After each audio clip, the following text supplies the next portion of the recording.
দোকানের সেলফে সাজানো নানা প্রকার তেল, কিন্তু দেখা নেই বোতলজাত সয়াবিন তেলের। এমন পরিস্থিতি রাজধানীর অধিকাংশ দোকানের।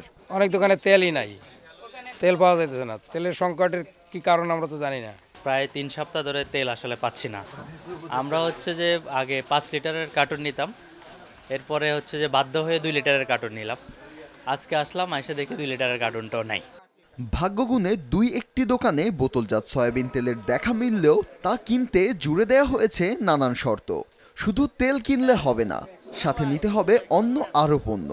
অনেক দোকানে শুধু নিয়মিত ক্রেতাদের কাছেই বিক্রি করছেন ভোজ্য তেল। তেল বেলে 10 টাকা লিটারে বাড়াবে, 2-4 দিনের ভিতরে তেল ঢুকবে। এখন আপাতত নাই, গায়ের যা তা বিক্রি করে।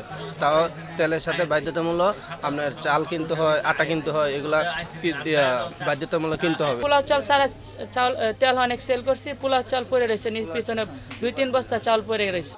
বিক্রেতার কথার প্রমাণও পাওয়া গেল কারওয়ান বাজারে পুষ্টি তেলের ডিলারের আলোচনায়। কোম্পানির কথা হলো যে শুধু তেল নিলে তো হবে না, আমাদের অন্য প্রোডাক্টও বিক্রি করতে হবে। তা আমরা এই জন্য অন্যান্য যারা দোকানদার তাদেরকে বলি, ভাই তেলের লগে অন্যান্য কিছু, তোমার তো চাউল লাগে, তোমার তো ডাউল লাগে, তোমার তো আটা লাগে, বাসায় ময়দা লাগে, এগুলিও কিছু নাও। এদিকে বোতলজাত সয়াবিন তেল না পেয়ে ক্রেতাদের বাড়তি দামে কিনতে হচ্ছে সরিষা, সানফ্লাওয়ার কিংবা রাইস ব্র্যান অয়েল। এ ব্যাপারে তেল কোম্পানিগুলোর সাথে যোগাযোগের চেষ্টা করা হলেও মেলেনি সাড়া।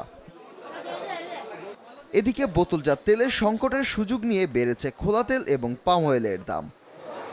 ক্রেতা বিক্রেতা দুই পক্ষেরই অভিযোগ, তেলের বাজারের পুরনো সিন্ডিকেট সক্রিয় হয়েছে ফের।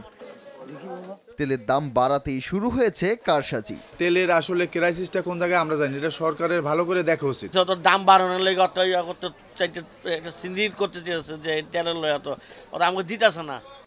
বাজারে দাম নিয়ন্ত্রণে রাখতে সম্প্রতি 2 দফা পাম এবং সয়াবিন তেল আমদানিতে শুল্ক কর কমিয়েছে সরকার, কিন্তু পণ্যটি আমদানি কমেছে 20% মতো, ফলে যোগান কমায় বেড়েছে দাম। ফাহিয়ান হামিম, মাছরাঙা সংবাদ, ঢাকা।